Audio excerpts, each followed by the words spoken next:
Pour mieux s'immerger dans la réalité politique, sécuritaire, économique et sociale d'Israël, connectez-vous chaque matin sur Studio Kalita.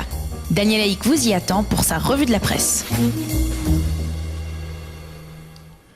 Eh bien, j'ai parlé trop tôt. Vous n'allez pas le croire, mais Meir Dahan ne répond pas au téléphone.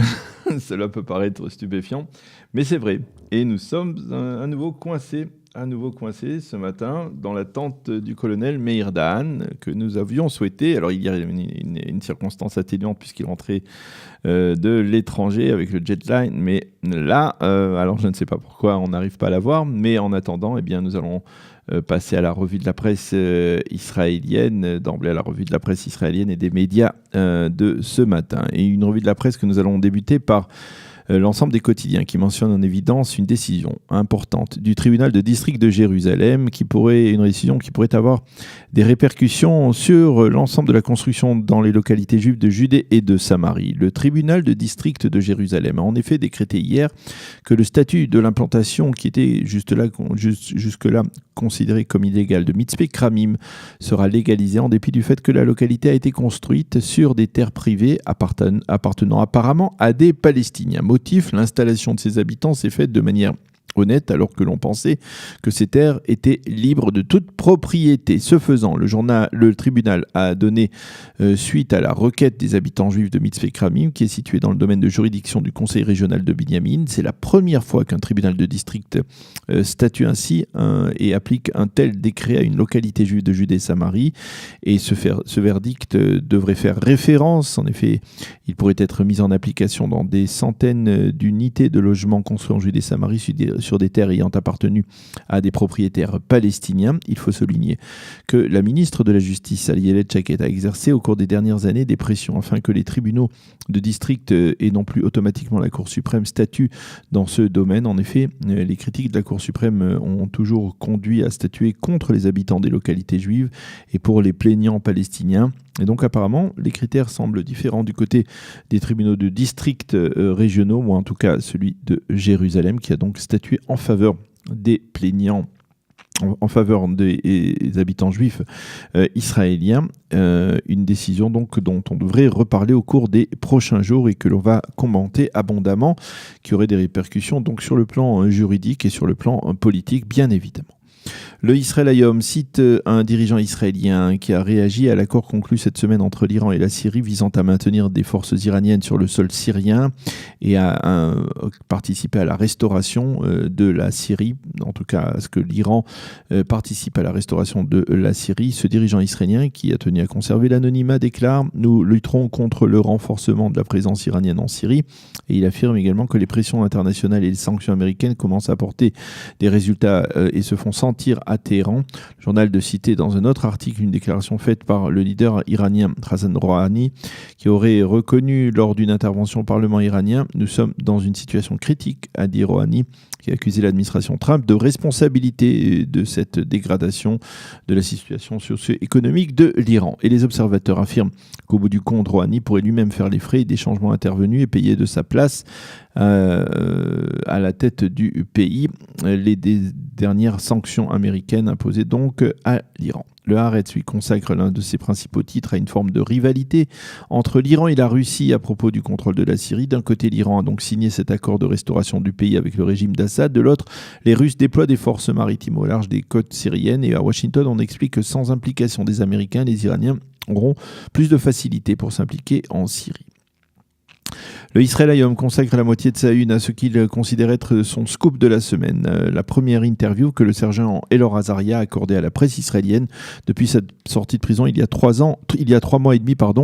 L'intégralité de cet entretien paraîtra vendredi dans l'édition du Shabbat, mais la manchette est déjà éloquente. « Je ne regrette rien », affirme ce matin donc Elor Azaria en première page du Israël Hayom. « J'ai agi à Hebron exactement comme on m'a appris à agir en tant que combattant de l'armée israélienne. » Et Azaria de lancer une lourde accusation en direction de l'armée. « On m'a abandonné et on m'a placé dans une procédure totalement faussée devant un véritable tribunal qui sait faire justice. Je serai sorti innocent. » Quant au Yediot Aharonot, eh bien, il semble vouloir répondre à un scoop par son scoop à lui-même, puisque le journal nous livre ce matin un extrait de l'entretien exclusif qu'il a obtenu d'un homme qui n'a pas du tout l'habitude de se faire interviewer, puisqu'il s'agit du chef du Shin Bet, Nadav Argaman. Dans cet entretien, on découvrira l'approche sécuritaire de Nadav Argaman et ce qui l'empêche de dormir la nuit du point de vue sécuritaire. Le Yediot lui dégage une déclaration de cet entretien. Nadav Argaman affirme en effet il est impossible de régler un problème avec une hache, en parlant de la situation en particulier dans la bande de Gaza. Il explique: de par ma position, je peux voir et percevoir la complexité du lien existant entre les intérêts sécuritaires d'Israël et ses intérêts politiques. Fin de citation. Le journal, donc le Yediot Aharonot, donne déjà ce matin sur une pleine page un aperçu de ce qu'il appelle la révolution de Nadav Argaman, qui consiste à accorder plus d'importance à des unités de cyber, de lutte contre, de lutte technologique sur les réseaux sociaux contre des attentats ou des éventuels groupes terroristes. Et c'est l'un des pôles d'attraction, en tout cas, de la politique actuelle de Nadav Argaman. Nous en saurons probablement plus en lisant l'intégralité de cet entretien, donc dans l'édition du Yediot Aharonot de ce vendredi. Le Israël Hayom révèle ce matin l'existence d'une exposition sur la Nakba palestinienne dans la ville arabe israélienne de Nazareth et de remarquer qu'il s'agit là d'une infraction à la loi sur la Nakba qui risque de coûter cher à cette municipalité. En effet, cette exposition est située au cœur de la ville, en extérieur, elle est visible par tous, elle est étalée sur un mur et les textes sont rédigés en 3 langues, arabe, hébreu et anglais. Certains de ces textes sont de véritables textes de propagande pro-palestinienne, et comme ceux qui affirment que durant la guerre d'indépendance en 1948, 15 000 Palestiniens ont été tués par les forces israéliennes, que 500 villages arabes ont été détruits et que des centaines de milliers de réfugiés palestiniens ont dû quitter le pays. Le Maariv, lui, rapporte une déclaration surprenante de plus, faite il y a quelques années par le très controversé leader du Labour britannique à propos d'Israël, James Corbyn.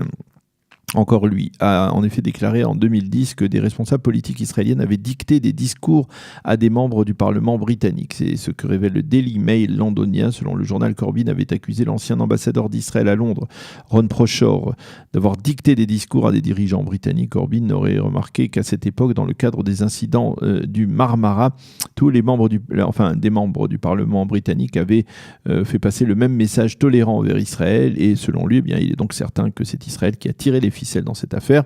Il s'agit là d'une nouvelle accusation anti-israélienne, on peut même dire à caractère antisémite de la part de James Corbyn, après d'autres propos de ce type et d'autres comportements de ce type tenus dans d'autres contextes. Les quotidiens israéliens dans leur ensemble nous montrent des photos de la cérémonie de prestation de serment de quelques 1300 nouveaux avocats israéliens qui s'est tenue avant-hier soir à Jérusalem. Et comme à chaque fois ces dernières années dans un tel contexte, les journaux se demandent quelles seront les chances de ces jeunes juristes de trouver rapidement un travail rémunérateur d'avocat, de juriste, après avoir planché durement pendant 5 ou 6 années d'études et de stages.